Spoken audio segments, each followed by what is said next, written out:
let's say at your site,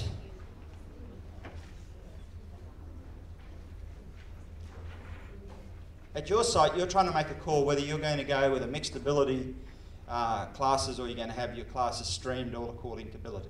Okay, that's a very common decision that many schools go through. Here's what most people do. This is the pattern their thinking follows. They'll go first to the top right-hand corner to personal practical knowledge, or what I call PPK. They'll scratch their chin and they'll say, what has my life taught me about this issue? And they'll say, yeah, when I was at this school, we did it this way. Or when I was at that school, we did it this way. Or I found this work. And they'll mull through what they already know.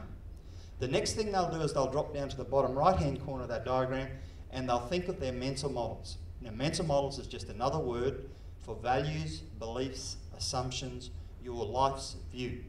If you've read any of Peter Sengi's work, you'll see he uses that phrase quite a bit, and you'll be using it quite a bit by the end of these 2 days. I'm quite confident about that.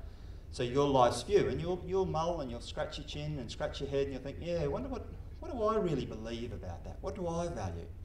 Now that's where most people's thinking stops, and if you notice, that is inside yourself. And quite frankly, you are a bloody genius in that. You are always right, because life is exactly how you want it to be. If you stay there though, you run the risk of what I call being deliciously self-delusional. You have to have the courage to come outside yourself and say, what does the published research tell us about this? Not what did I read in the Adelaide Advertiser last Saturday. I'm talking about good, blind, quality, refereed research. And contrary to what most people say, oh, you can find research to tell you anything, you can't. You will find research that contradicts itself sometimes, and that's where you have to interrogate the data. The other thing that you need to do is come down to the bottom left-hand corner and examine your current practice. What are you actually doing? Not what you're flapping your lips about, but what are you actually doing? And what are people doing in similar sites and similar contexts to you?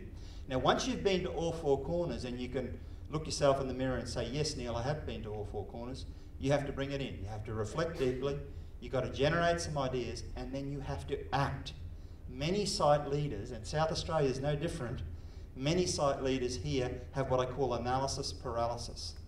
They are like kangaroos in the headlights thinking, I need to get some more data. No, you don't. You need to make a decision, and you need to make that decision based on those four corners. You will never have perfect knowledge, so you have to go forward with the knowledge that you have at that point in time by going to all four corners.